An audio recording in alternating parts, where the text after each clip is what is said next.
welcome. And of course, you've been watching the inauguration of Trump. Well, good evening and welcome to tonight's Undaunted, bringing to the news on Church Stories. I am Oyi Balale speaking.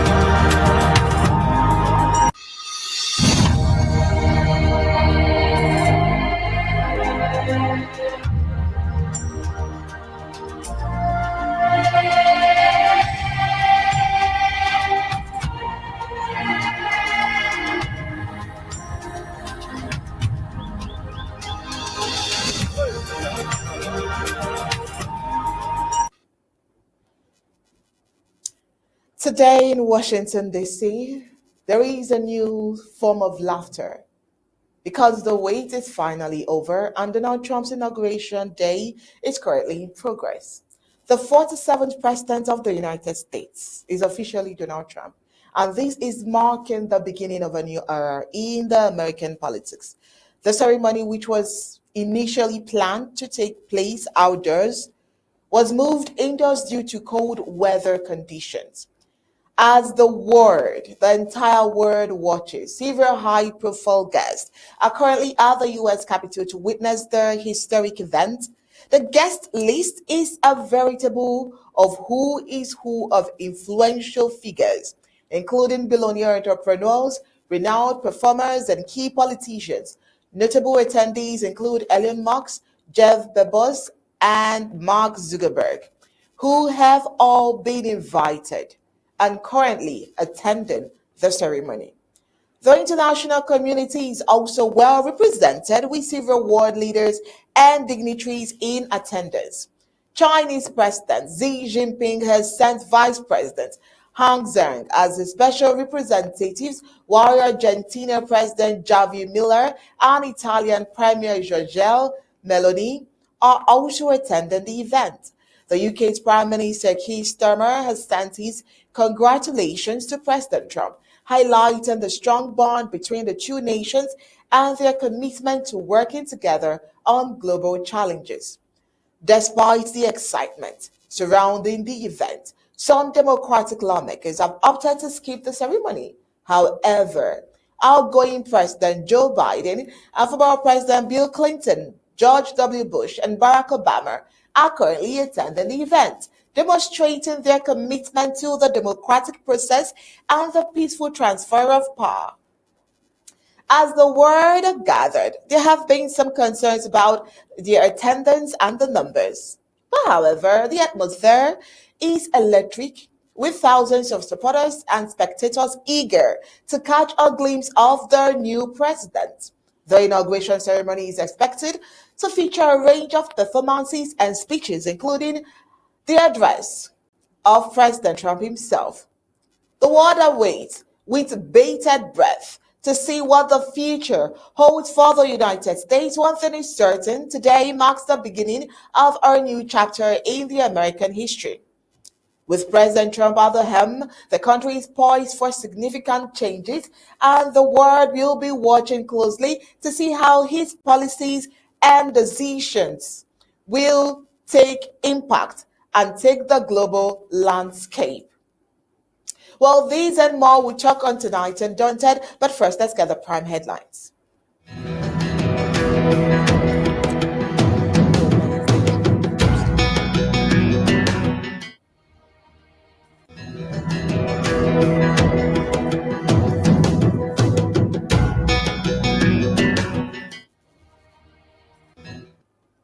Here are the prime headlines for today. Colonial forces neutralize imposter Ambazonian defense gang in Bamenda. This is the second time.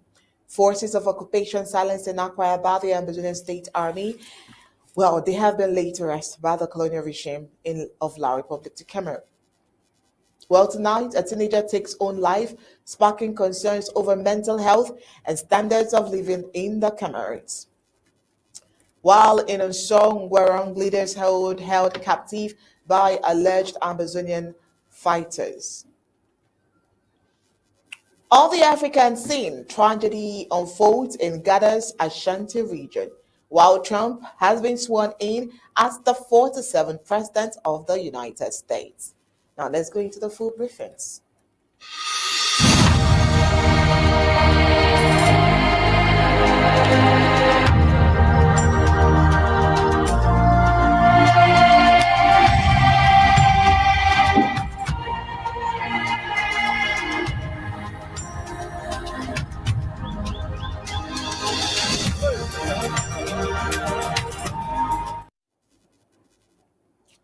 Over 20 hours ago, a gang of 9 alleged Ambazonian fighters, which had moved from Bui to Bamenda, was dismantled in a colonial military operation that took place in Inquim. 3 were killed and 2 are currently in detention. The group is accused of a series of violent incidents, including the murder of John Paul from the Nsho Boys Transport Agency and the Nzikwem Karin. The operation was led by a certain Lieutenant Colonel Alowede Muabe Peter of the Colonial Gendarmerie Territorial Regiment. This operation resulted in the killing of 3 presumed fighters, the retrieval of 4 guns, and the arrest of 2 additional suspects. Well, according to colonial officials involved in the operation, this gang was responsible for many recent attacks and kidnappings in the Inquim area. They noted that the group originated from Nsau and had established the camp in Inquim with the intent to kidnap for ransom and create chaos in the city. A total of 361 bullets, 3 mobile phones, and a large quantity of Indian hemp were discovered during the operation. No Ambazonian defense faction has made a statement about the attack, leaving more reason to believe that these casualties were recorded by imposters who caused carnage in the southern Cameroons under the guise of real Ambazonian fighters. But the good thing is, Ambazonians know the real ASA. But that's not all. Forces of occupation that were silenced in Akwaya by the Ambazonian State Army have been laterized by the colonial regime of La Republique de Cameroon. The 5 La Republique de Cameroon colonial soldiers killed in an attack in Akwaya, Mayu County of the Midland Zone of the Federal Republic of Ambazonia have been buried. A colonial security report linked the attack to armed Fulani herders, which is just to avoid giving credit to the Ambazonian State Army that has been making it difficult for the forces of occupation to operate in Ambazonia. The 5 colonial men were neutralized in an attack on a colonial military post on Friday, January 3rd in Agua, a locality in Akwaya. Well, according to reports, the attackers also burned down the colonial military post, carting weapons away.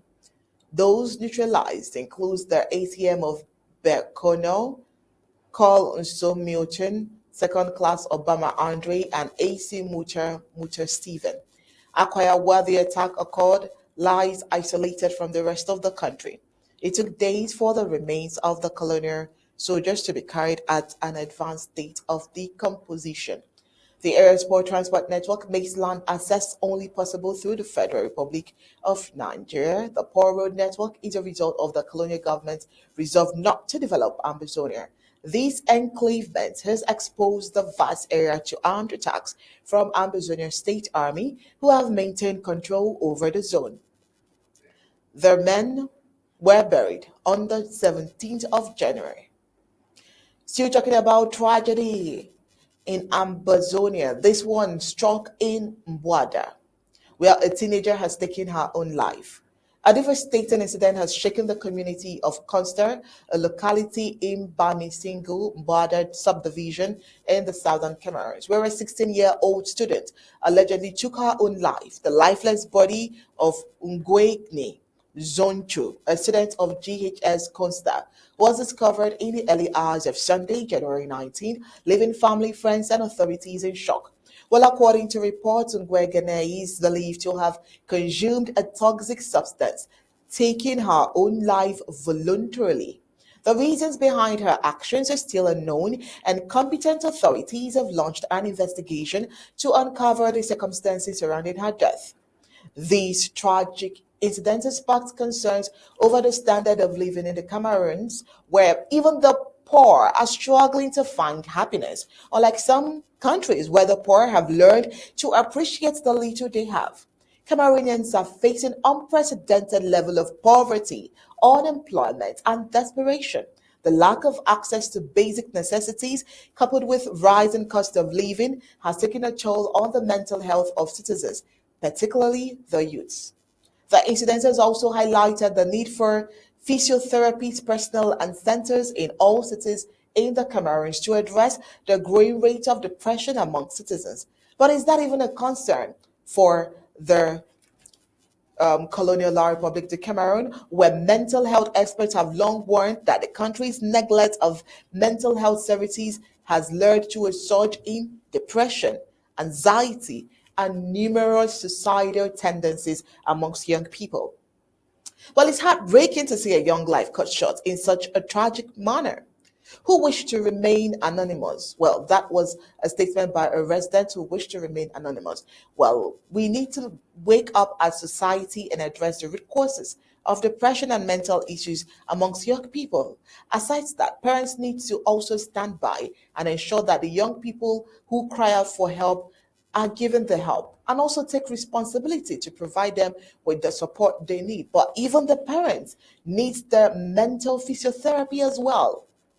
The Cameroonian government has been urged to take immediate action to address these mental suicidal crises in the country. This includes increasing funding for mental health services, training more physiotherapists and counselors, and creating a wellness campaign to reduce the stigma around mental issues. Some parents, some families have lost the sons that provide meals on the table, courtesy of the senseless war. Well, as the investigation into Ngwagne's death continues, the community is left to mourn the loss of a young life and to ponder the what ifs. What could have been done to prevent this tragedy? How can we, as the world, better support the young people who are struggling for their lives in Ambazonia? The death of Ngwageni Zenchu is a deep reminder that mental health is a critical issue that requires attention, care, and compassion, and also compensation for Cameroonians. It is time for Cameroons to take a proactive approach in addressing some of these issues. And as we all know, those who are taking the brunt of these are those in the Ambazonian axis who, of course, are fighting to stay alive. So they're not just fighting to stay alive, they are fighting their mental health as well. Still on to sad stories, but this time over to kidnappings. For 8 days now, two prominent leaders from the Nsho clan's palace, Ngomba society, are still in captivity by alleged fighters. They were kidnapped on the 9th of January. The abduction has caused worry and unrest in the community as demands for ransom have started. The abduction happened on the 9th of January 2025 when the leaders, Sheikh Kami and Sheikh Mbesen, were on their way back from Douala. Armed militants, led by a man called Chameleon, attacked their boss and took them away. Local residents are expressing fear over the situation. Commander Chameleon and his group have been known for violence and threats, especially against people traveling on the Bantu Bamenda road.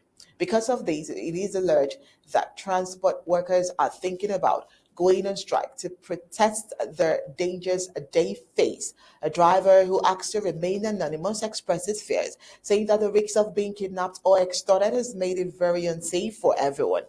Commander Chameleon is particularly feared in the air, where he is known as one of the richest and most dangerous kidnappers. He has a history of violence, including harming severe innocent civilians. To critics, kidnapping of the two individuals could be considered a big loss for the cultural heritage of the Nsa Kingdom. This to them is because the Ngwerong society plays a vital role in the community. Meanwhile, it is feared that the possible strike by local transporters could make transportation even harder, probably worsening the humanitarian situation in the country. But the big question for tonight is who is behind all of this kidnap? Well, Ambazonia remains unsafe courtesy of the senseless war. But that's all we have for you from this news from the home front. Let's get news across Africa.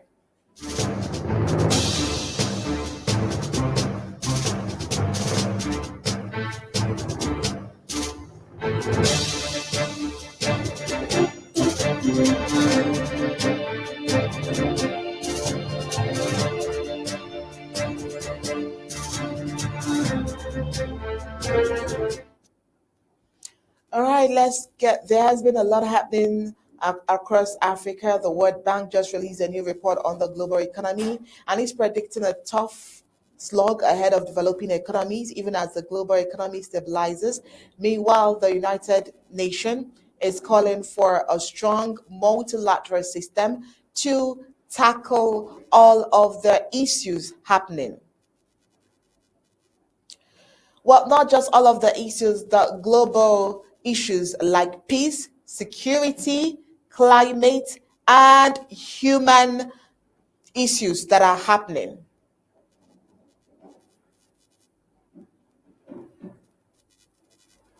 They are emphasizing the importance of international cooperation and dialogue to address these issues as they are happening. All right, we'll go for a short break and we'll be right back.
So, welcome back. Well, in other news, the UN is also working to promote sustainable development and protect human rights.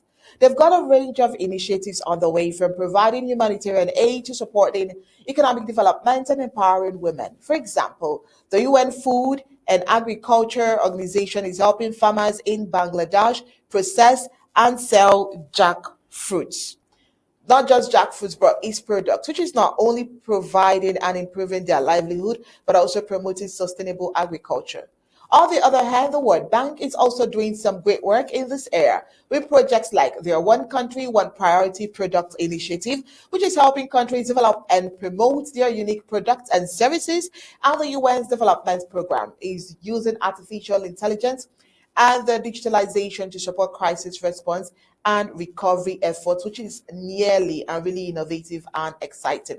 Of course, there are also some big challenges ahead, from climate change to poverty and inequality, but it's heartening to see the international community coming together to address these issues and work towards a more peaceful and prosperous future for all.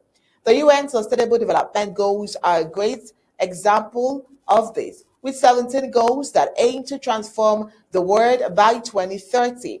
But heading on, let's take the tragedy unfolding in Ghana's Ashanti region. A devastating accident has occurred in Ghana's Ashanti region, resulting in the loss of 7 lives in a confrontation between soldiers and illegal miners at a mine owned by Anglo Gold Ashanti.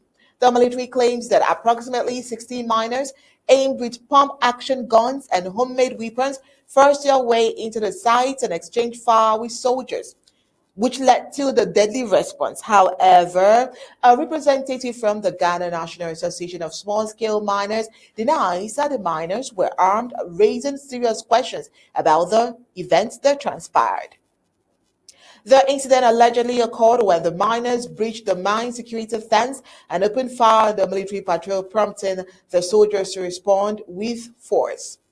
This resulted in the deaths of 7 miners and injured several others. The Ghanaian government has ordered an immediate investigation into the incident and has requested that Anglo Gold Ashanti cover the medical expenses of the injured and the burial costs of the deceased.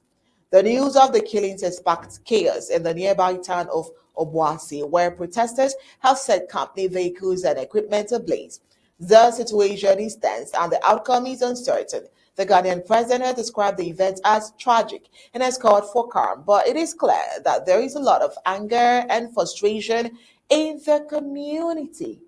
The incident has also raised concerns about the ongoing tensions between Anglo Gold Ashanti and local residents who accuse the company of exploiting mineral resources without contributing to the area's development or creating jobs. Let's get news across the globe.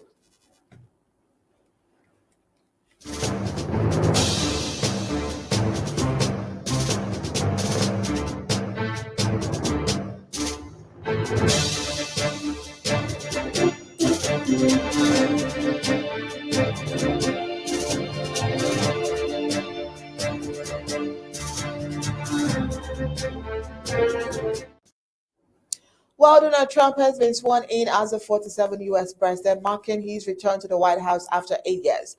The inauguration ceremony began at about 10:30 p.m. IST, and Trump took the oath inside the U.S. Capitol due to extreme cold weather conditions. Meanwhile, in his pre-inauguration rally, Trump said he will act with historic speed of strength to fix every single crisis facing the country, and is planning to sign around 100 to 200 executive actions on his first day in office, focusing on border security, energy, and reducing the cost of living for American families. The guest list for the inauguration was quite impressive, with attendees including billionaire Elon Musk, Amazon founder Jeff Bezos, and Meta chef Mark Zuckerberg, as well as Indian business tycoons Nitar and Mukesh Ambani. Trump's wife, Melania, has also made headlines by launching her own cryptocurrency, Melania, just ahead of the inauguration ceremony today. China has urged the US to listen to rational voices over the TikTok ban, which came into effect, I beg your pardon, on the day of the inauguration. The US has banned the social media platform on national security grounds, and China is hoping for a more open and fair business environment for market entities from all countries operating in the US. But then let's take a glimpse at the swearing in video.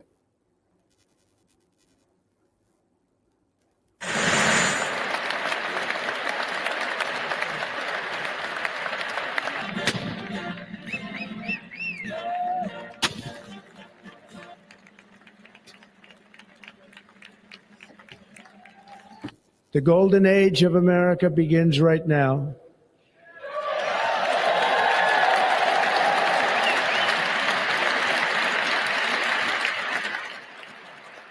From this day forward, our country will flourish and be respected again all over the world. We will be the envy of every nation, and we will not allow ourselves to be taken advantage of any longer. During every single day of the Trump administration, I will very simply put America first.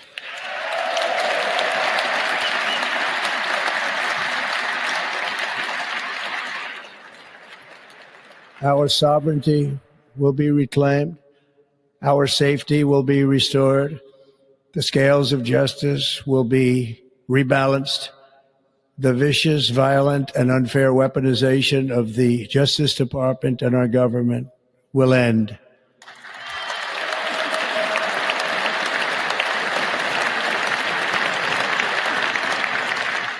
And our top priority will be to create a nation that is proud, prosperous, and free.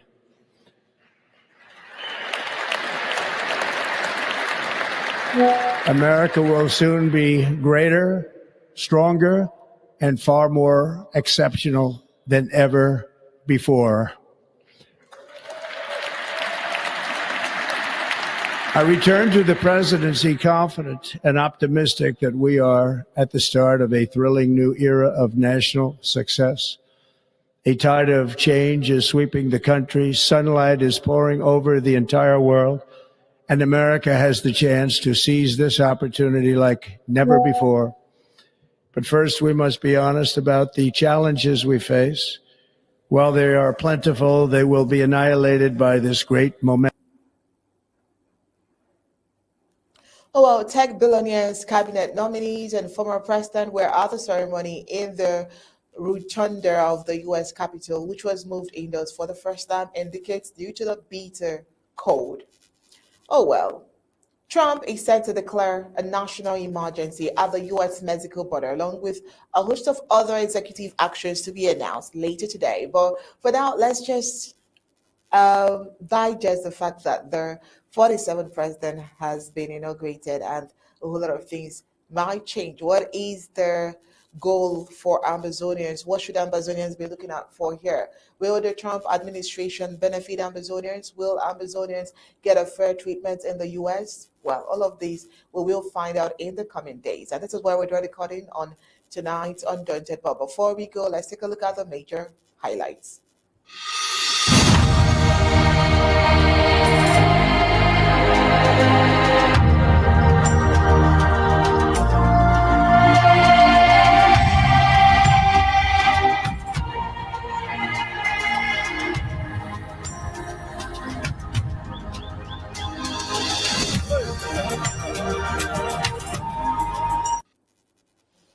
All right. And tonight we talked about the colonial forces neutralizing imposter Ambazonian defense force gang in Bamenda. Meanwhile, forces of occupation silenced in Akwaya by the Ambazonian State Army have been laid to rest by the colonial regime of La Republic de Cameroon. Tonight we talked about a teenager who's taken her own life, and it has sparked concerns over mental health and standard of people living in the Cameroons. Also, the leaders of Ungwerong has been held captive. We talked about the tragedy unfolding in Ghana's Ashanti region, and of course, on the foreign scene, Trump has been sworn in as the 47th president of the United States. That's it for Undaunted, but we'll definitely not leave you. We'll take you back to the inauguration ground for you to follow up with all of the activities and performance that is still going on. Good night. But don't go anywhere.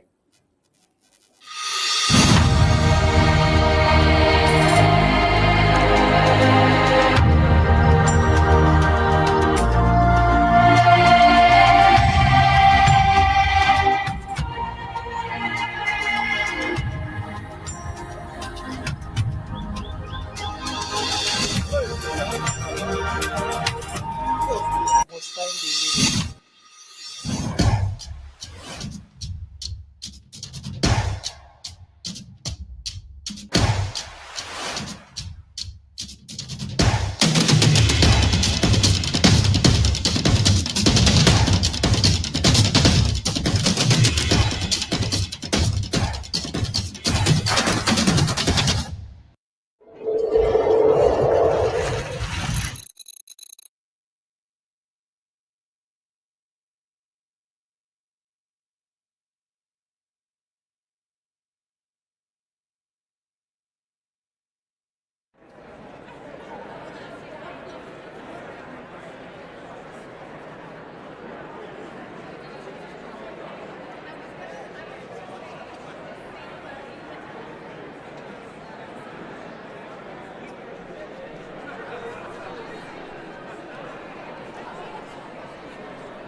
worse than the other way.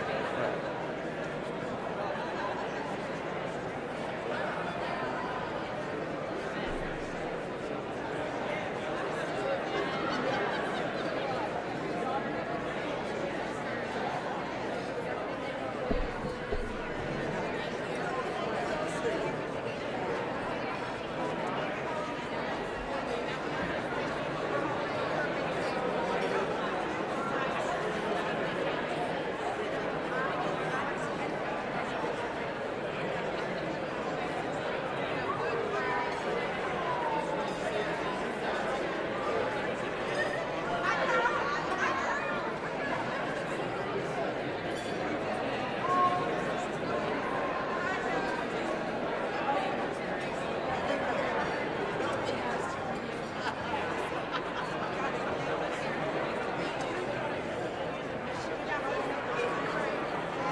So do we have to go down?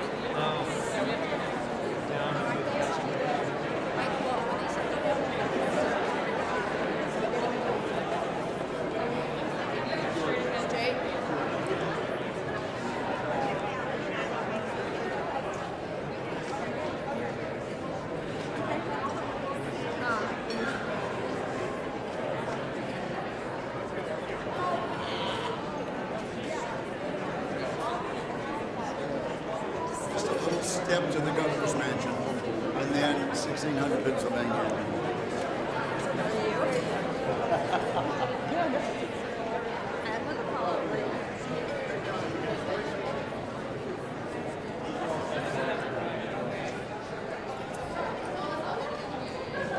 But do you have a Sherpa person leading? I'm looking for her. Yeah, for my guy too. Hey, Linda?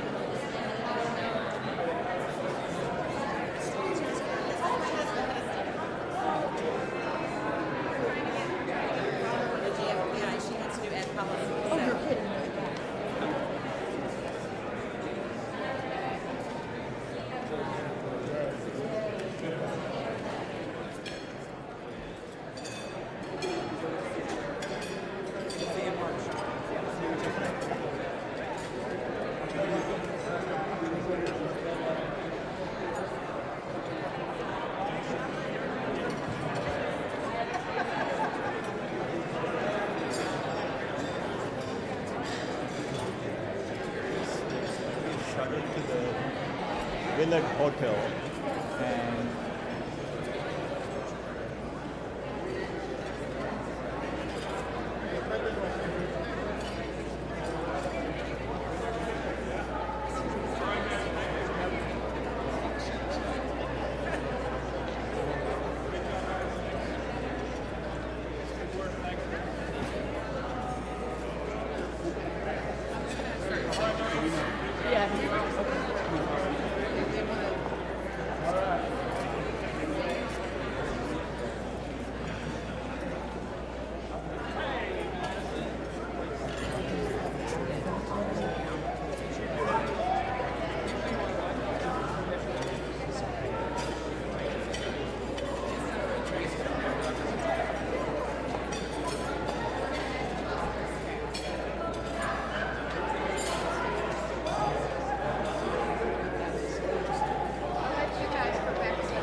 CJS again. You too? I'm Jerry Moran. Hello there. Hello, Cynthia.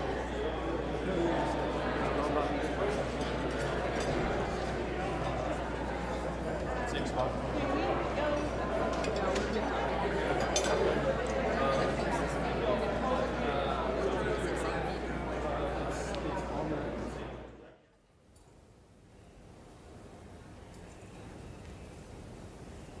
Ready,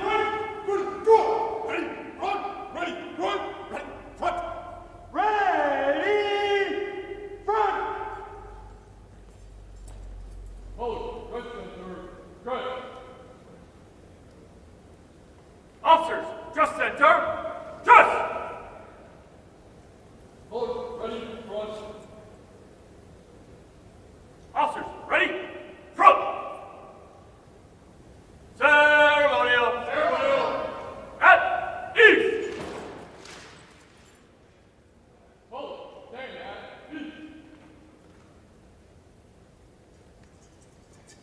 Attack. Ceremonial. At ease.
Very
Attention.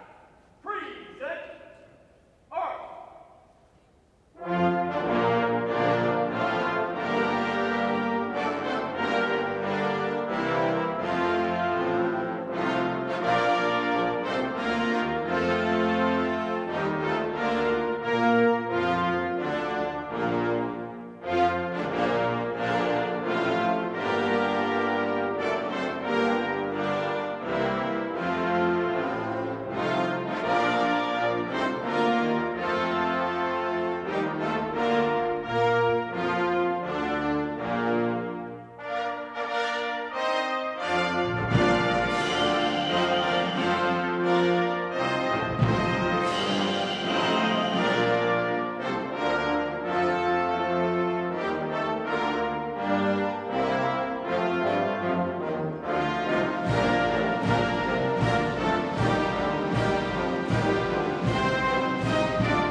your units.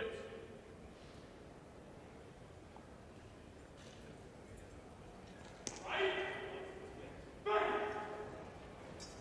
Forward. Forward. Forward. Right. Hands. Forward. Left. Right. Hold. Side. Hold. Hands. Forward. Oh. Return. Hold. Hold. Stick. Mark. Ready. Down. Right.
Ladies and gentlemen, you're listening to the Army's premier national musical outreach organization, the United States Army Field Band from Fort Meade, Maryland. They are led by Commander and Conductor Lieutenant Colonel Domingo S. Robinson. The U.S. Army Field Band develops positive connections on behalf of the Army, the Department of Defense, and the United States through live music, multimedia performances, television productions, and emergent technologies, traveling thousands of miles annually across our nation and around the world, and appearing regularly on major television and streaming events. The Field Band proudly honors our soldiers and veterans while strengthening ties with communities worldwide.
God bless America. God bless America.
bullets and bayonets. Back to the top. Bullets.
2025 Presidential Inaugural Parade.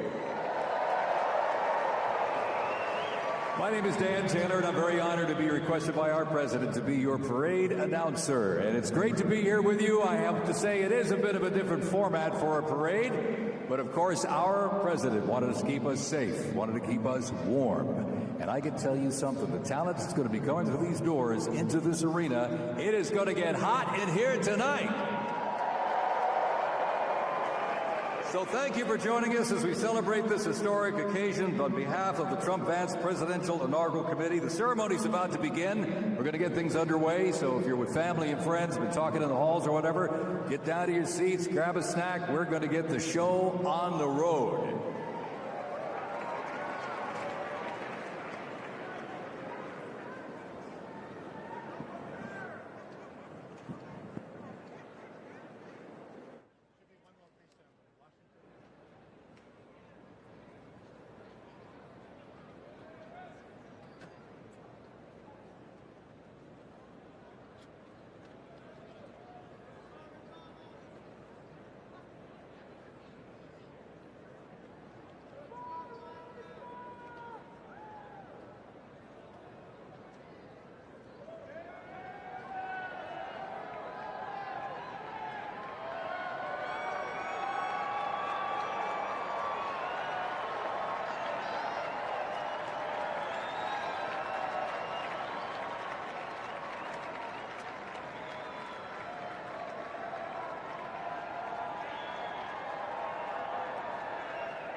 Americans we or national spirit?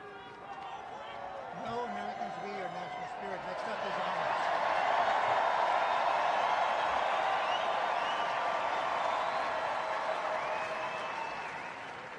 Next up, the herald will play honors.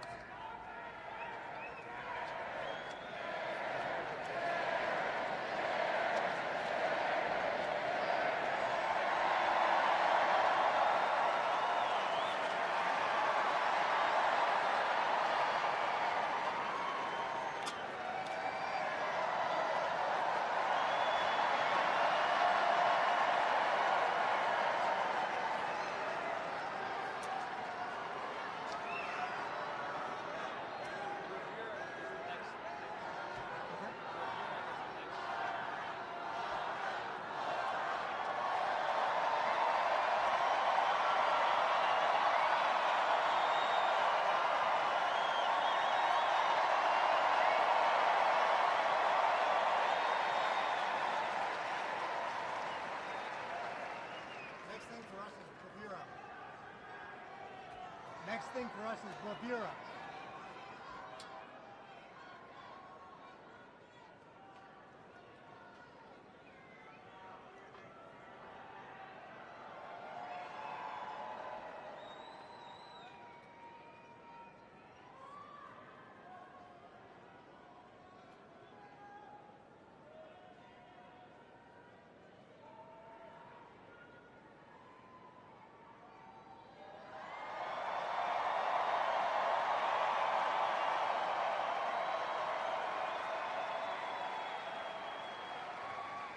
Ladies and gentlemen, we'd like to welcome the official fanfare music group of the President of the United States.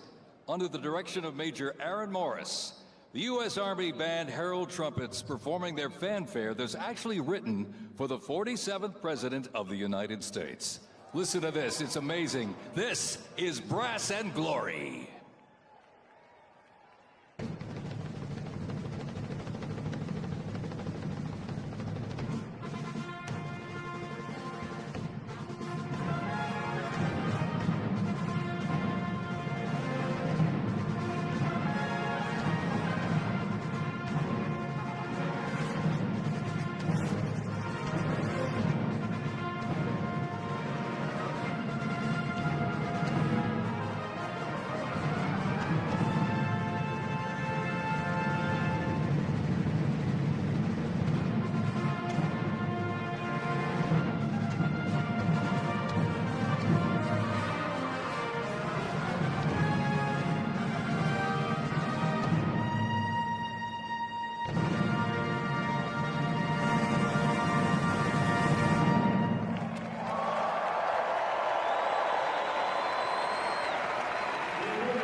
Ladies and gentlemen, please welcome the 50th Vice President of the United States of America, Vice President J.D. Vance, accompanied by the Second Lady, Mrs. Usha Vance.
Ladies and gentlemen, please welcome the 47th President of the United States of America, Donald John Trump, accompanied by the First Lady, Miss Melania Trump.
Ladies and gentlemen, we now present a selection of participants for the 2025 Presidential Inaugural Parade.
Ladies and gentlemen, the heroes of Butler County are here.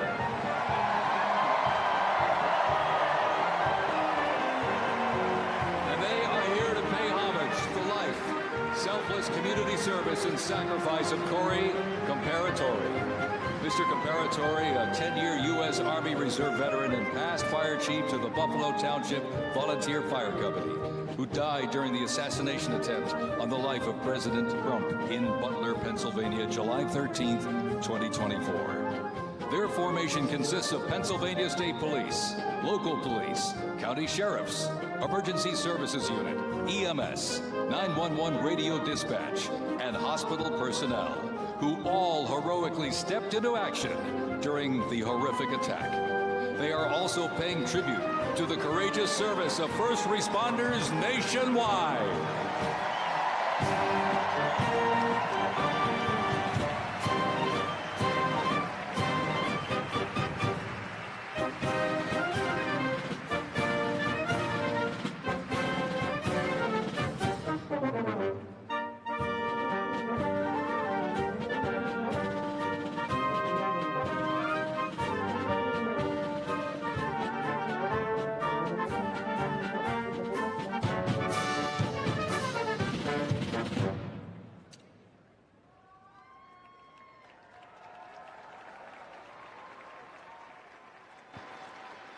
Ladies and gentlemen, at this very special event, let us now take a moment of silence in honor of Corey Comparatori.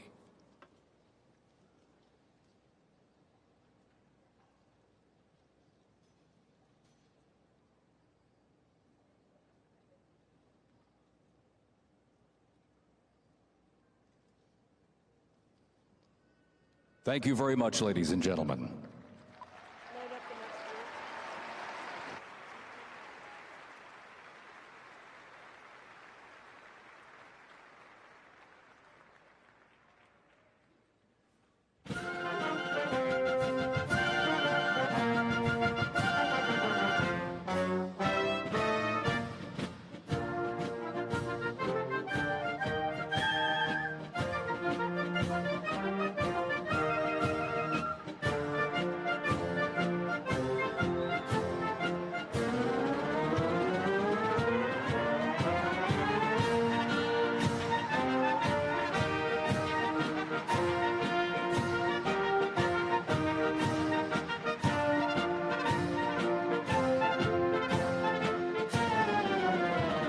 Present to you the New York Military Academy from Cornwall-on-Hudson, New York.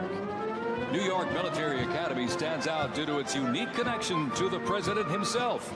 President Trump is a 1964 graduate and has been enshrined as one of our alumni of distinction.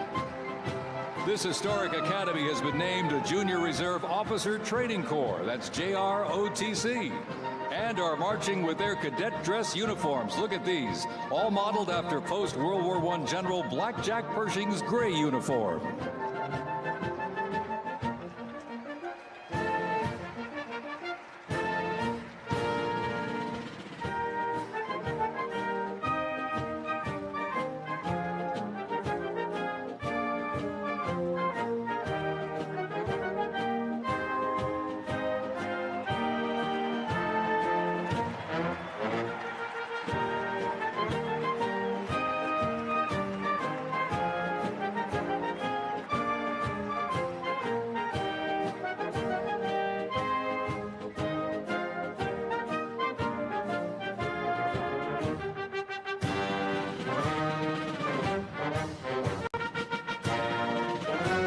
Introducing the Palm Beach Police and Fire Honor Guard unit, representing the town of Palm Beach, Florida. This group consists of police officers and firefighters from the town of Palm Beach, home to some of the most prestigious people in the world, including President Donald J. Trump.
performed internationally in Ireland, Canada, Australia, Germany, and Switzerland. And as of this past December, the band has had the distinct honor to perform at the 75th commemoration of the attack on Pearl Harbor in Oahu, Hawaii. The band has also played for hospitalized children, military veterans, as well as the 1980 and 2005 presidential inaugural parades, and His Holiness Pope John Paul II. The NYPD Emerald Society Pipes and Drums formed way back in 1960. And you know, they are the oldest, largest police pipe band in the United States, comprised of all active and retired police officers of various ranks and assignments. Listen to those bagpipes. Let's hear it for them, folks.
Here's one that hits close to home for our Vice President. We now welcome the Middletown High School Marching Band and cheerleaders.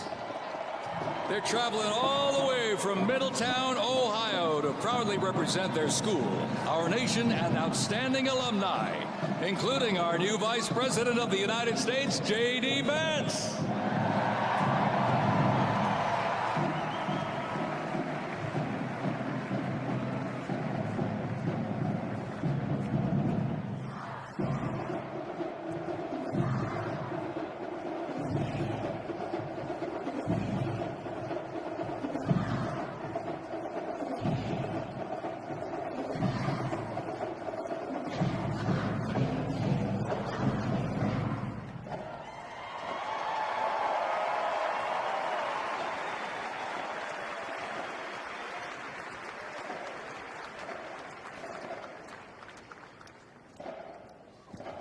The band has performed in countless parades, community and sporting events, as well as competitions. They have also always qualified for the Ohio Music Educators Association state finals for 23 years straight. How about that? And have earned the highest rating in 18 of those appearances. Woo!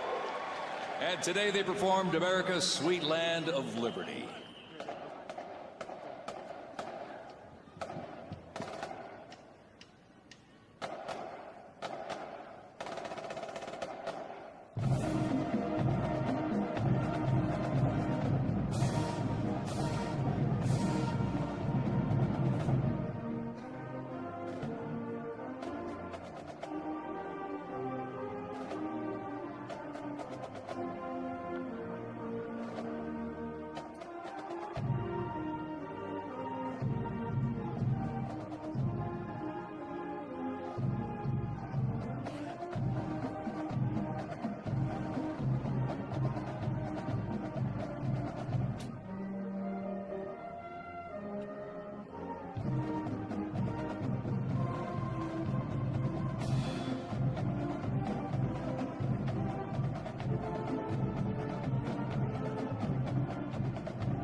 And while they cheer here in the arena, let's cheer for him again, folks, from our VP hometown, Middletown High School Marching Band.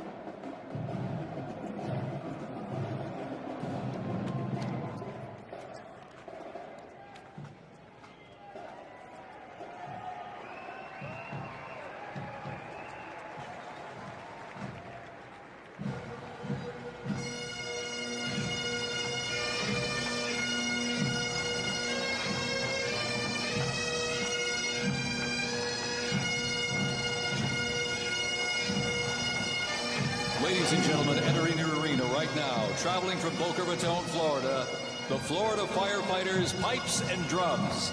And they are well seasoned when it comes to civic events. They've played and participated in parades, memorials, and other ceremonial events across both the United States and Europe. Today, they are wearing their most notable uniforms. What a great photo opportunity. Consisting of the Glengarry headgear and kilts. And they are proud to honor their fallen brothers and sisters each and every day.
And as the Florida Firefighters Pipes and Drums leave the arena, we keep the rhythm and the drums going.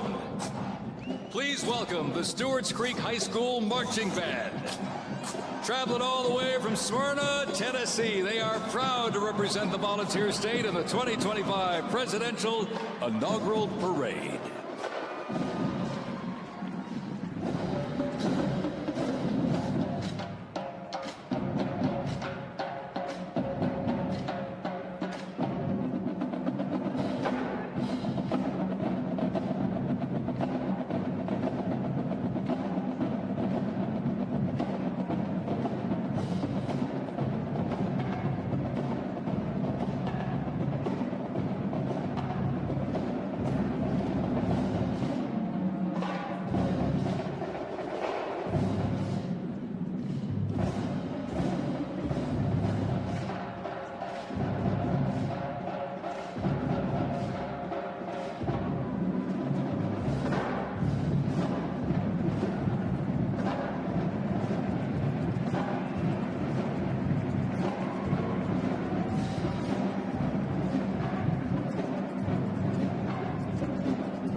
And as the beat of the drums continues, established in 2013, that band has rapidly become one of Tennessee's premier high school music programs. This band has participated in numerous civic events that honor significant moments in our nation's history, like the 75th anniversary of the attack on Pearl Harbor, Captain Jeff Cuss, United States Marine Corps Memorial Dedication, Chicago Thanksgiving Day Parade, and a Lincoln Memorial performance as well. The Stewart's Creek High School Marching Band, everybody!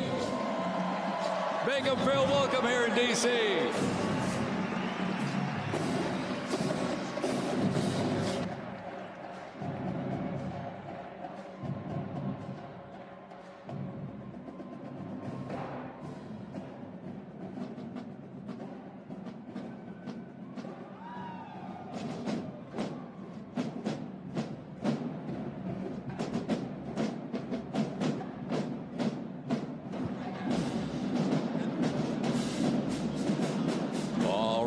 Ladies and gentlemen, now welcoming the Mississippi Valley State University Band. They're traveling all the way from Edabita, Mississippi. Look at this, gang. This is the Mean Green Marching Machine. They are proud to represent historically black colleges and universities at the 60th Presidential Inauguration.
we're counting close to 300 from the Mississippi Valley State University Band.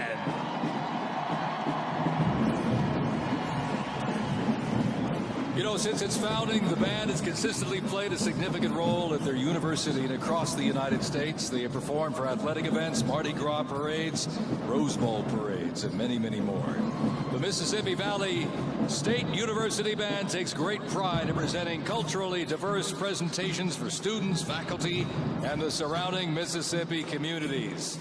Take a look at that brass out there. Woo! That's just part of the big green marching machine. The Mean Green Marching Machine from Inaugural, Mississippi, ladies and gentlemen.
For the ones who get it done, the most important part is the one you need now, and the best partner is the one who can deliver.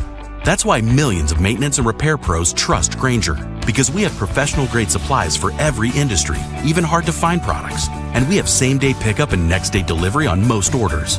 But most importantly, we have an unwavering commitment to help keep you up and running. Call, click Grainger.com, or just stop by.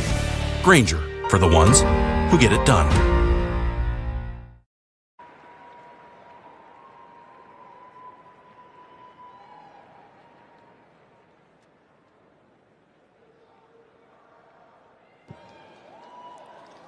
Ladies and gentlemen, please welcome our new special envoy to the Middle East, Steve Witkoff.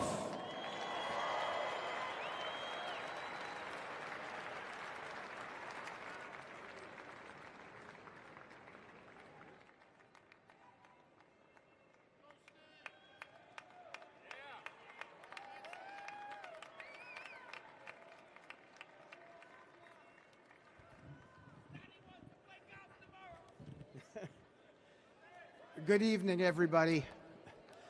I was appointed by President Trump to be the special envoy for peace in the Middle East.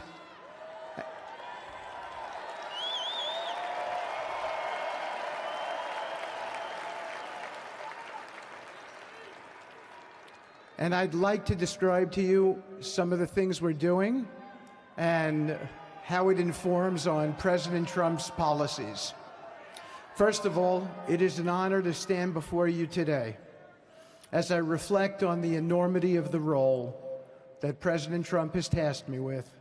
I am constantly reminded of the privilege it is to serve under the leadership of my boss, President Donald J. Trump.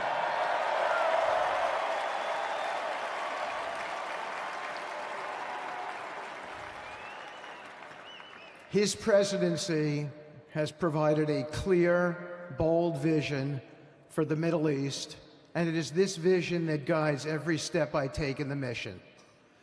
President Trump's leadership has redefined what is possible in the pursuit of progress and stability in the Middle East.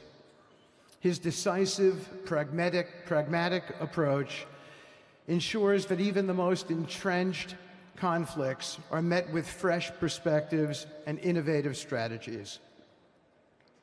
His policies have already delivered remarkable successes, such as yesterday's release of hostages in Gaza.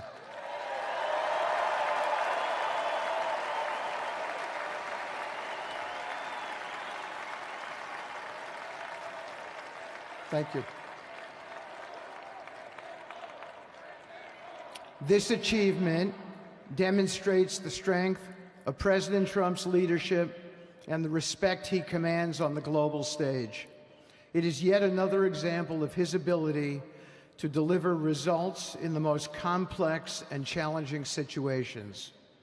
The Abraham Accords, a testament to his vision and determination, have also brought historic progress to the region, transforming old rivalries into new alliances. These agreements are not merely symbolic. They represent a practical roadmap for peace, economic cooperation, and mutual respect across nations. My role, as President Trump has tasked me, is straightforward yet profoundly challenging: to turn his vision into actionable outcomes. He sets the agenda, he lays the framework, and he inspires people like me into bold action. My responsibility is to implement his vision, engaging with leaders across the region to find pathways towards sustainable peace and stability. And let me tell you, having Donald Trump as a boss makes this task not only possible, but far more effective.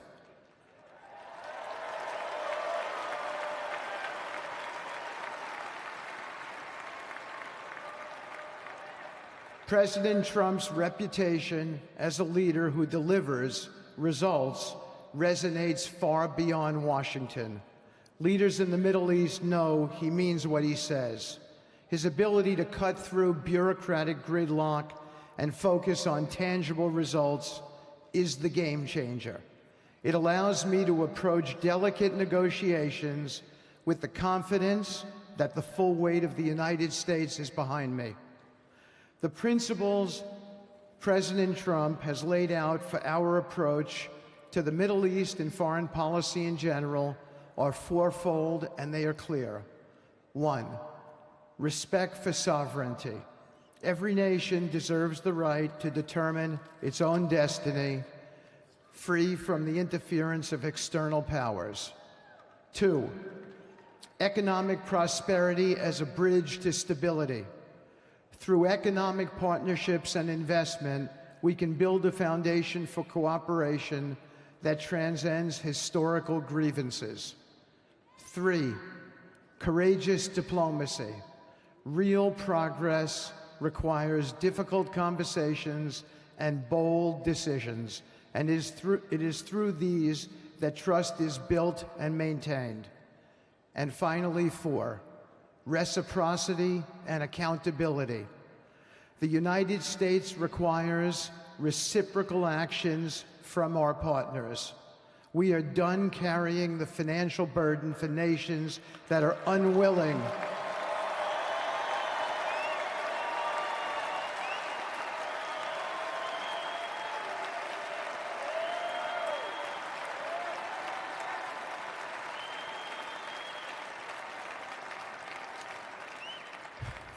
We are done carrying the financial burden for nations that are unwilling to fund their own progress. The days of blank checks are over.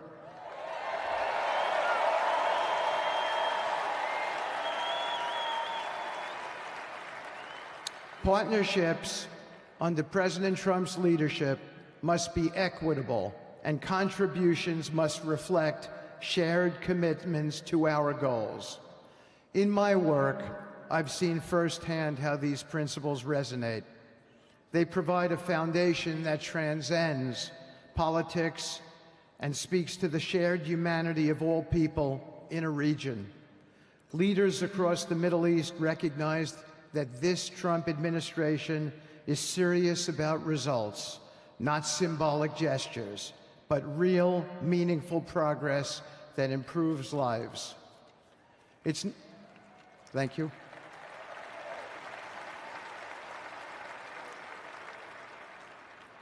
It's not always easy. There are moments of deep challenge and frustration. Decades of mistrust cannot be undone overnight. Yet I take comfort in knowing that I am not in this alone. President Trump's clarity of vision ensures that I never have to question what success looks like. His leadership provides the confidence and direction necessary to navigate these complexities. As we move forward, my commitment is to continue the work of advancing President Trump's vision for the Middle East. Whether through expanding the Abraham Peace Accords, fostering economic development, or facilitating dialogue between long-standing adversaries, my focus remains on actionable results.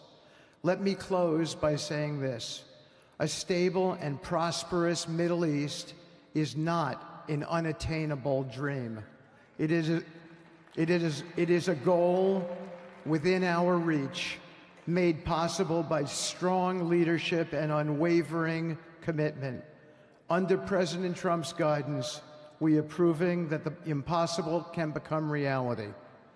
Thank you, but I have one more thing to say. We have some special people for me to introduce you to tonight. President Trump has been talking to them as well. They are the families of hostages from Israel who have been in Gaza for the last year and a half. There are many of them here today. Several of the families have lost children and loved ones, and they're here because they're part of an effort to retrieve their bodies so they can be buried in a proper way. Several have children who are still in captivity. There is an American family here whose loved one is scheduled to come out in 14 days, and they're going to be meeting the president tonight. So let's give them all some love and a big hand. Come on up.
And now, I get to introduce my dear friend and the President of the United States, Donald J. Trump.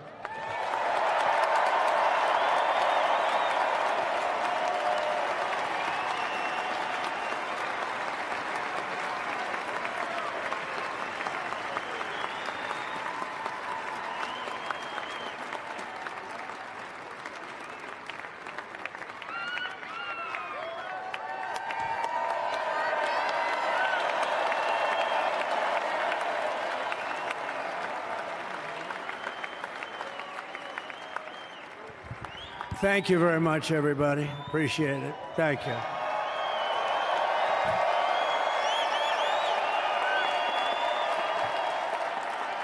So now the work begins. We won, but now the work begins. We have to bring them home. And you know, tonight I'm going to be signing on the J6 hostages, pardons, to get them out. And as soon as I leave, I'm going to the Oval Office and we'll be signing pardons for a lot of people, a lot of people. And thank you to Steve Witkoff. He's a great guy. He's a friend of mine. He's been a very successful man. He's a great negotiator. He's a wonderful guy. People love him. And he's got a tremendous power of persuasion. And that's what we need. We don't need stiffs. We don't need stiffs. We got a lot of stiffs. You just had a whole load of them.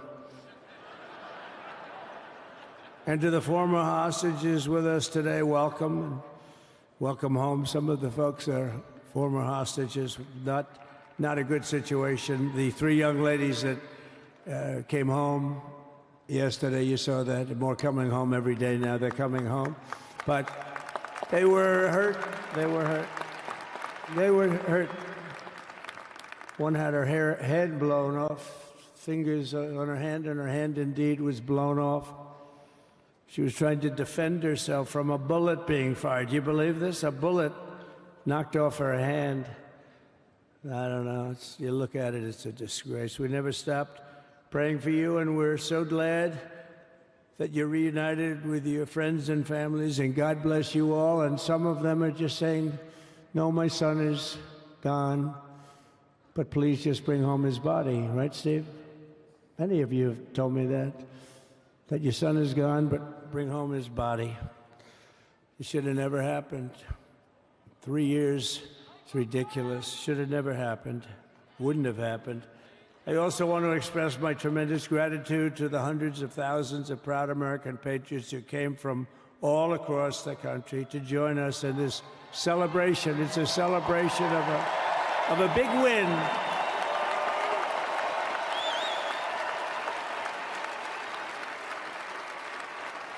And you're witnessing the dawn of the golden age of America. That's what it's going to be. We're bringing it back. We're going to bring it back fast.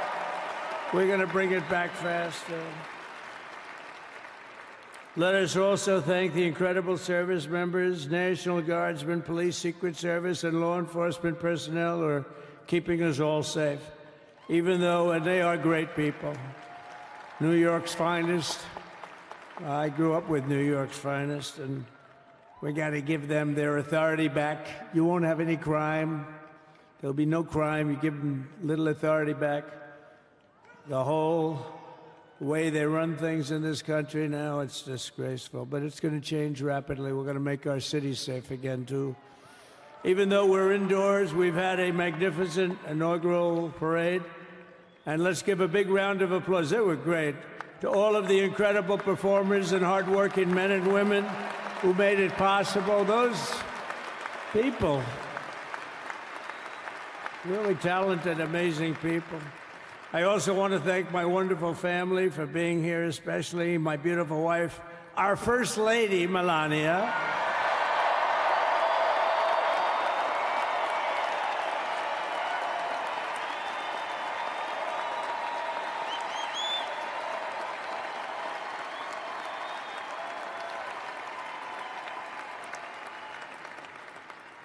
They love our First Lady. And also, JD. How good has JD been?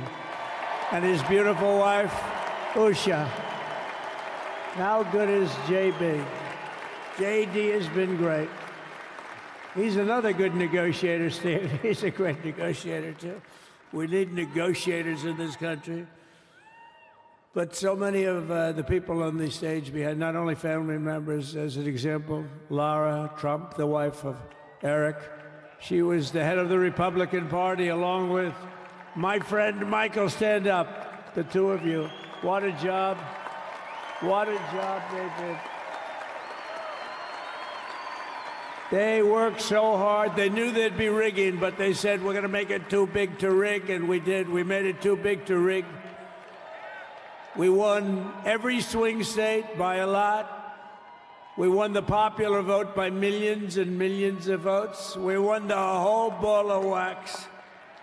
And now we're going to go and drill, baby, drill, and do all the things that we've wanted to do and bring your costs down, your prices down, and make our country safe.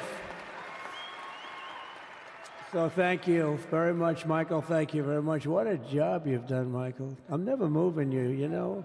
He was thinking about getting a nice job in the administration. I said, no, I'm leaving you right where you are. You've done a very good job. We're not moving you, Michael. I'm sorry. Anyway, thank you very much. Appreciate it. Appreciate it very much. Right here with us also in the arena, I'm about to sign some very important executive orders of our new administration.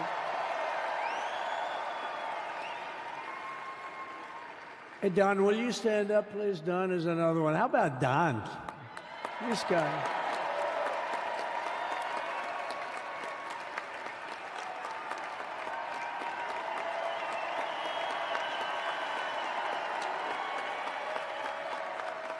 He's a popular one. He goes out and speaks. He gets a big crowd.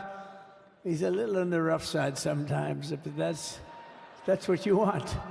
He's done a fantastic job, and he loves our country. Thanks, Don. Great job. You've done a great job. And Ivanka.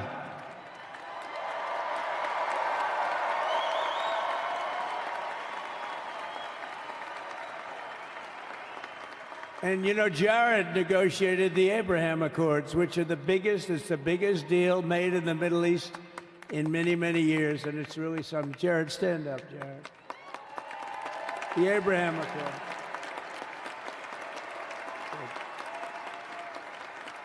And Tiffany's going to have a little baby. And Michael.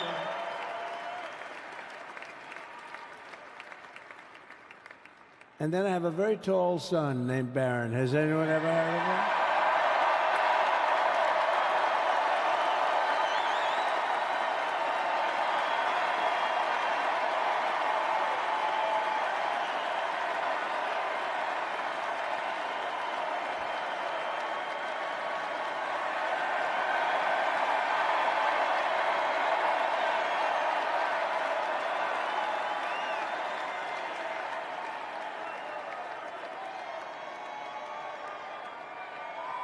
Thank you.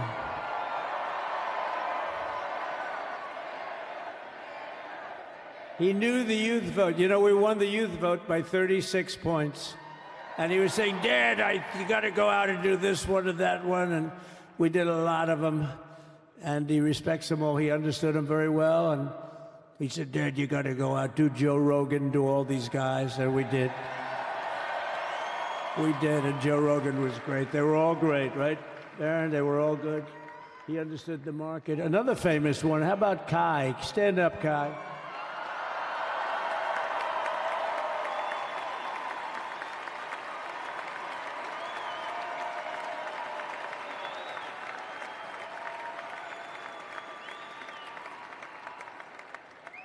Is that Byron Donalds back there? Stand up, Byron. Stand up. What a future this one has. What a future. That's great, Byron. Thank you very much. And how about Lutnick, Secretary of Commerce? He's going to take in more money than any country has ever even thought about. He's going to take in some money. And we have many others. Look, I'm not going to go through it, but we're going to sign some orders right now, and that's really what I want to do.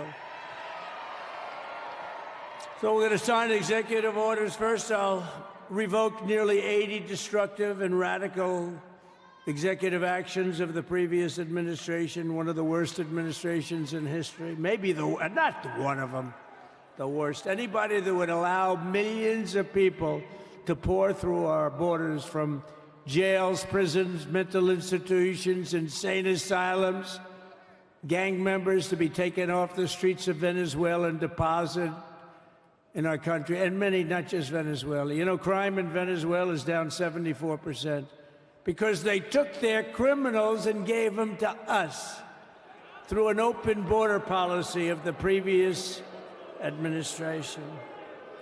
All over the world, they're emptying their prisons into our country. They're emptying their mental institutions into our country. It stops as of 1 o'clock this afternoon, okay? It stops.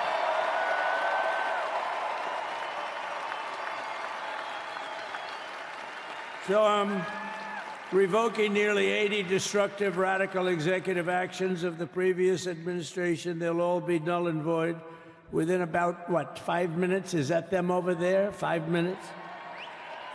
And next, to gain immediate control of the vast federal out-of-control bureaucracy, I will implement an immediate regulation freeze, which will stop Biden bureaucrats from continuing to regulate. Most of those bureaucrats are being fired. They're gone.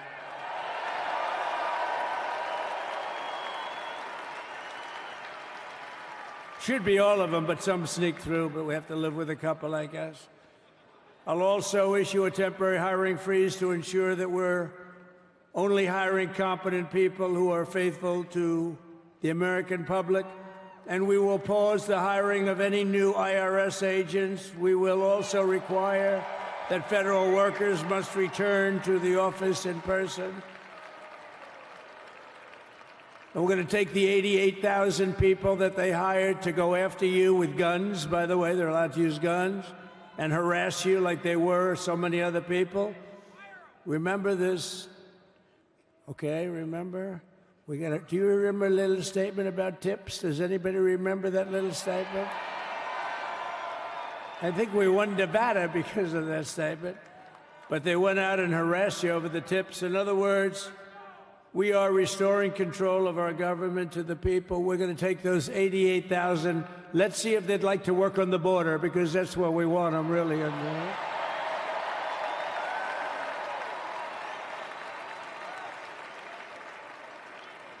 So we're going to have no tax on tips, right? No tax on tips.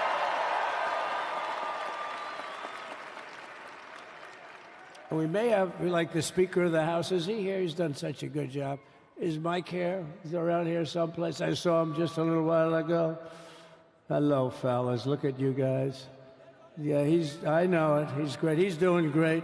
They're all doing good. The Republican Party has never been unified like it is right now. They want to save our country.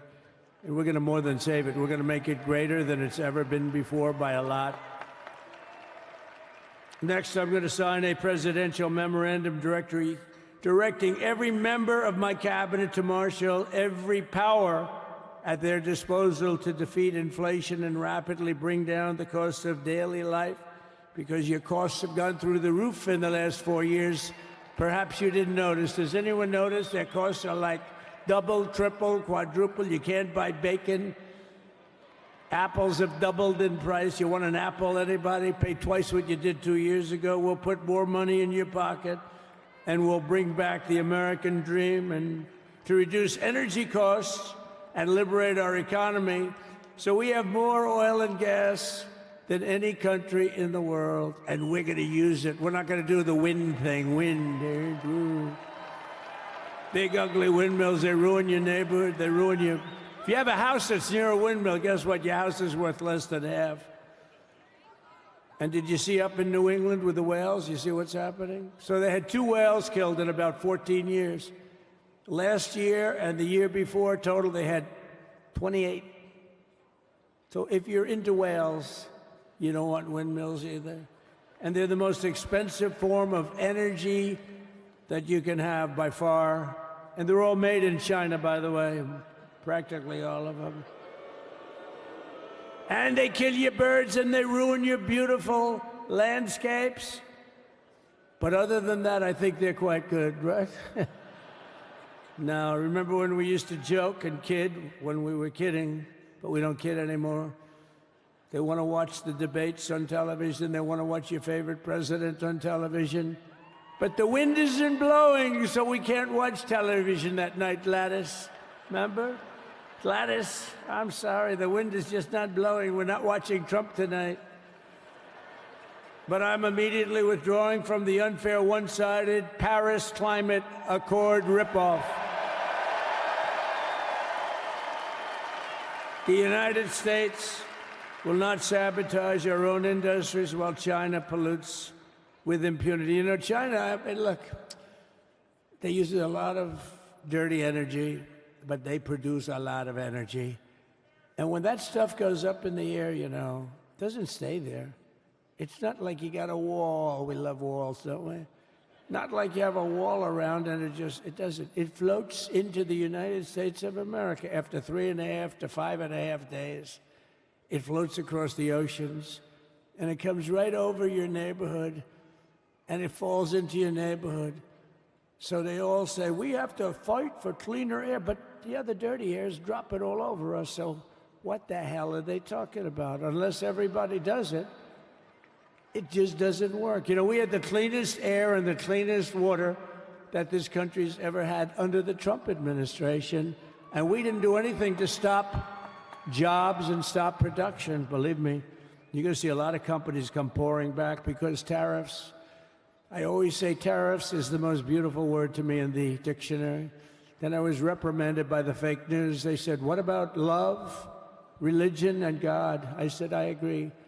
Let's put God number one. Let's put religion number two. Love, I don't know. We got to put that number 3, I guess, right? And then it's tariff. Because tariffs are going to make us rich as hell. It's going to bring our country's businesses back that left us. And I'll also sign an executive order to immediately end federal government censorship of the American people. In America, we believe in free speech, and we're bringing it back starting today to stop the weaponization. Oh, do I know about that? These creeps. Deranged Jack Smith. You ever hear of him? Deranged. He's a deranged prosecutor. He's sick. They suck him on me. He's now been reduced to getting on an airplane, going back to The Hague or wherever the hell he came from. We got to get rid of that guy. Hey, was he one of the many people that got a pardon today? Did they pardon Jack Smith? You know, did you know that Biden, while I was making my speech, pardoned his whole family?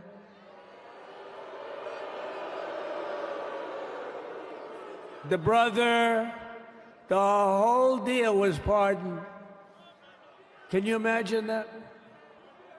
While I was making my speech. Did everybody hear my speech? Did you like my speech?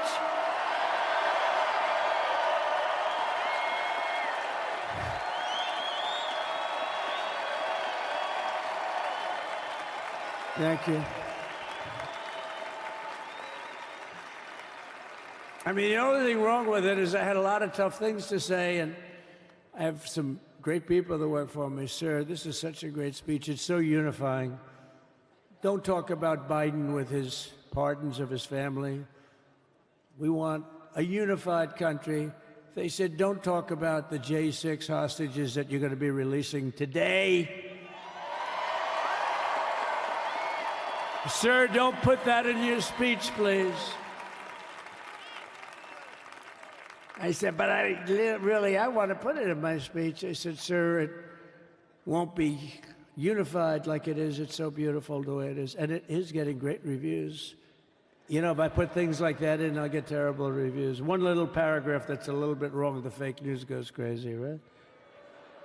So I said, all right, I won't put it in my speech, but you know what? I'm speaking in front of a hell of a lot of people.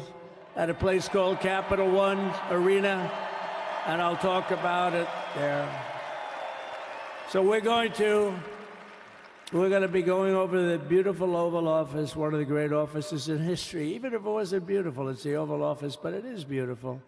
And we love the Oval Office. It all starts with the wars start and end there. Everything starts and ends at the Oval Office. We love it. But we're going to go to the Oval Office. We're going to sign. We're going to release our great hostages that didn't do, for the most part, they didn't do stuff wrong. You take a look at what went on, and look what happens in other parts of the country. In Portland, where they kill people, they destroy the city. Nothing happens to them. In Seattle, where they took over a big chunk of the city, nothing happened. Minneapolis, where they burned down the city, nothing happened. Essentially, nothing happened. All they want to do is go after the J6 hostages. A 76-year-old grandmother was arrested the other day because she was looking, I think because she was looking at the Capitol or something like that. No, we're not going to put up with that crap anymore.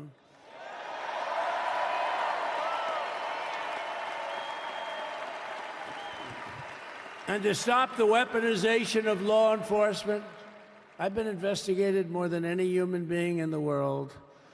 I believe I have the all-time record. Every day a subpoena. Every single day would get subpoenas. I was more than any person. Alphonse Capone, remember I used to talk about it? Now, Alphonse Capone, Scarface, he was a pretty rough guy. He was investigated about 1/100th what Trump was investigated. My father's looking down at me, my mother, how the hell did this happen? You know what it is? They investigated their political opponent, the opponent of Biden, and then ultimately Kamala. Has anyone ever heard of Kamala?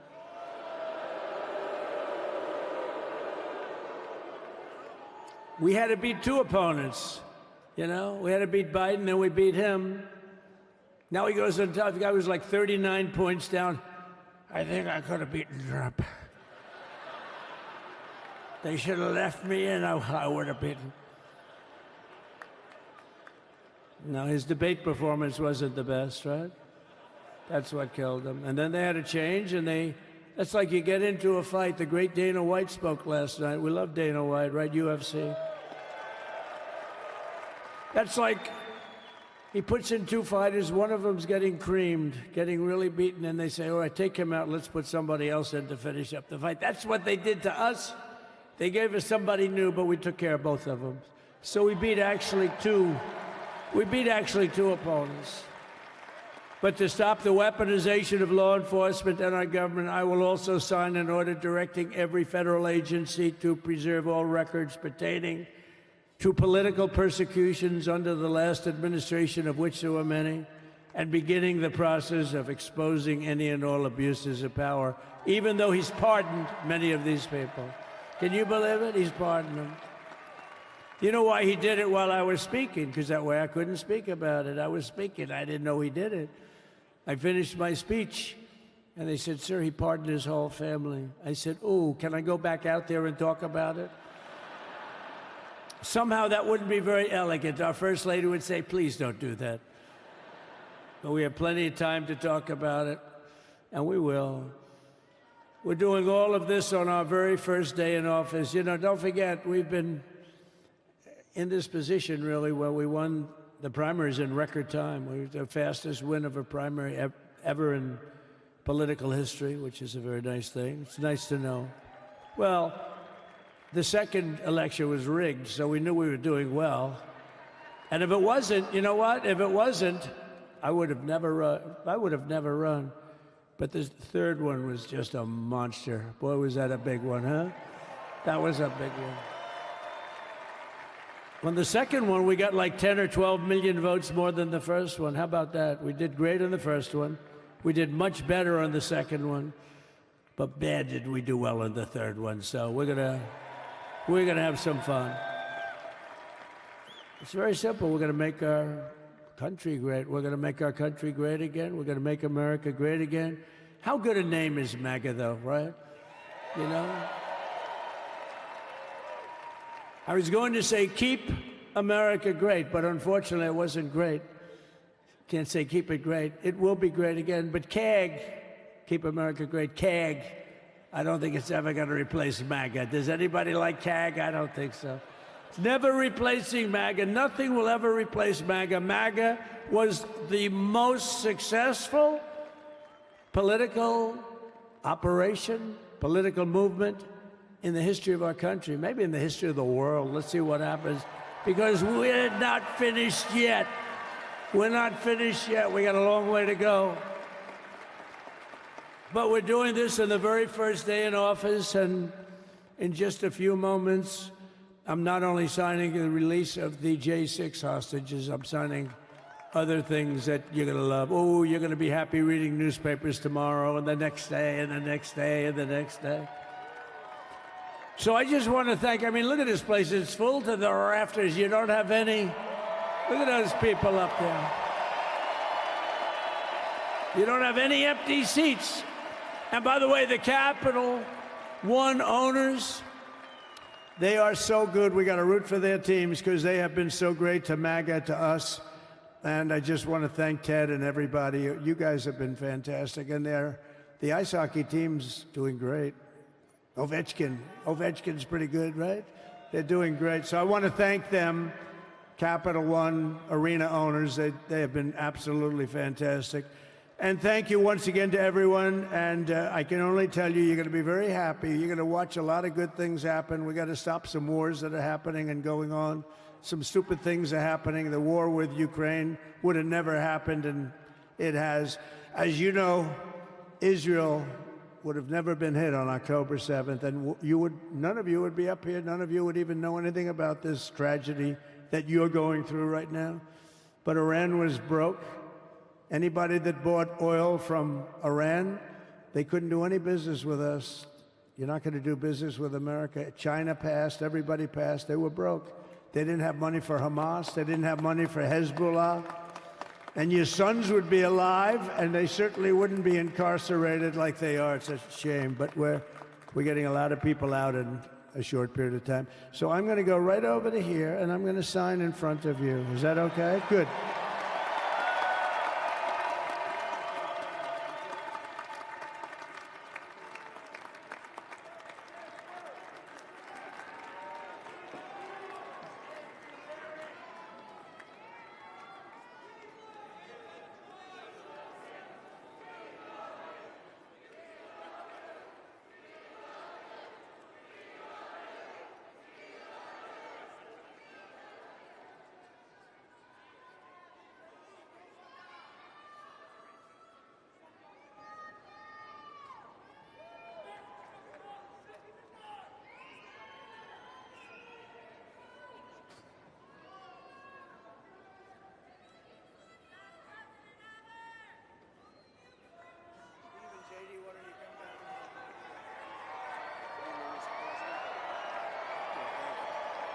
You have that other one to sign? Sorry, what's it? You have the other one to sign? We don't have it over here yet, sir. We'll have it for you back at the oval. The first is the rescissions of 78 Biden-era EOs and presidential memoranda. You want to call it out? Do you want to say it? You want to say it? Oh, if you want me to, sir. Why don't you say what I'm signing? Sure. The first item that President Trump is signing is the rescission of 78 Biden-era executive actions, executive orders, presidential memoranda, and others.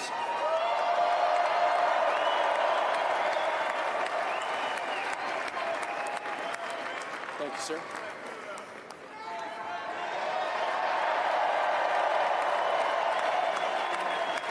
Thank you. The second item, President Trump, is a regulatory freeze, as you announced in your speech, preventing bureaucrats from issuing any more regulations until we have full control of this, the government and this administration.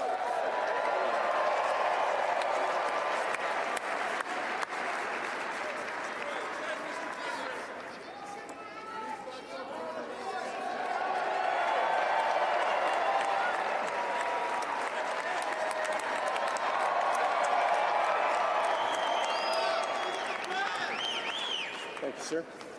Sir, can I have a pen? The next item, sir, is a freeze on all federal hiring, excepting the military and a number of other excluded categories, again, until full control of the government is achieved and we understand the objectives of government going forward.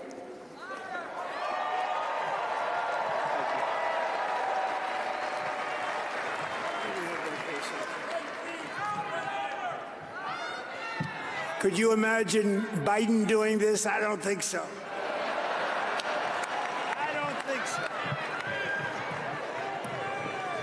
Sir, the next item, as you announced in your speech, is a requirement that federal workers return to full-time in-person work immediately.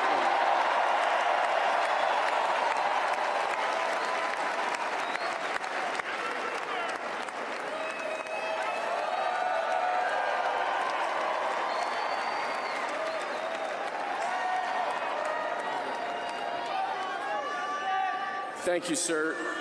Next, we have a directive to every department and agency in the federal government to address the cost of living crisis that has cost Americans so dearly.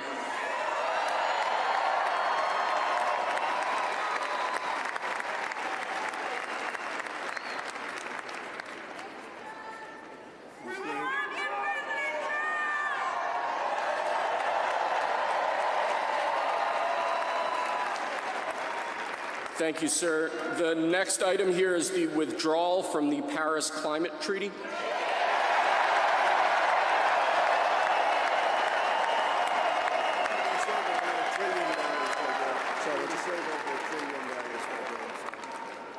Yes, sir.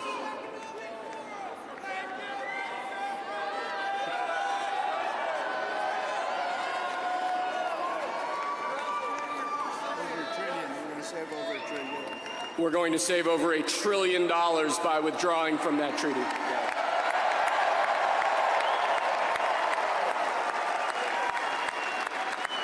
And the next item, sir, is a letter that will be transmitted to the United Nations explaining that we are withdrawing from the Paris Climate Treaty.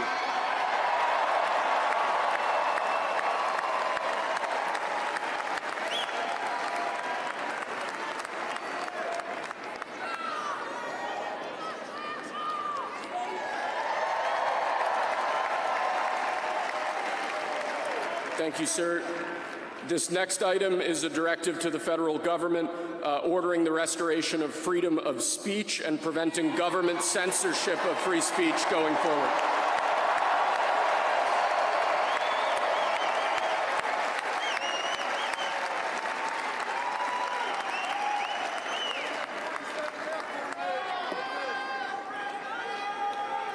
And lastly, sir, before we go back to the Oval Office to sign a large number of other items, is a directive to the federal government ending the weaponization of government against the political adversaries of the previous administration, as we've seen.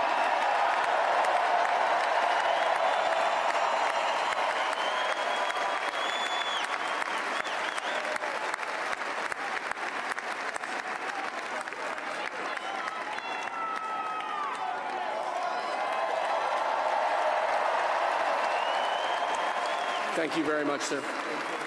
Appreciate it.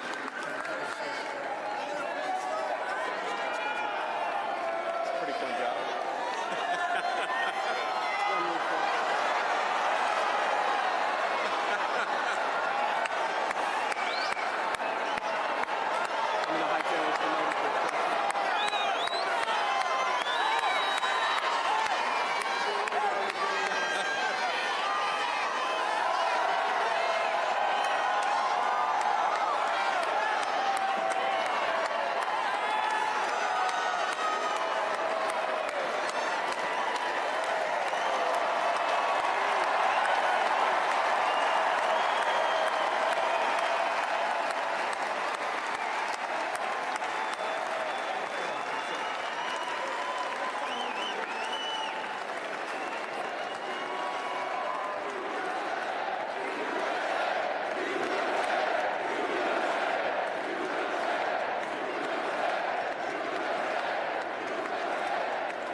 I were alive, I felt the whole world was so tired. That's when someone came up to me and said, young man, take a walk up the street. It's a place there called the YMCA. They can start you back on your way. It's fun to stay at the YMCA. It's fun to stay at the YMCA. They have everything from your mental joy. You can hang out with all the boys. YMCA. It's fun to stay at the YMCA. Young man, there's no need to feel down.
just the price I pay.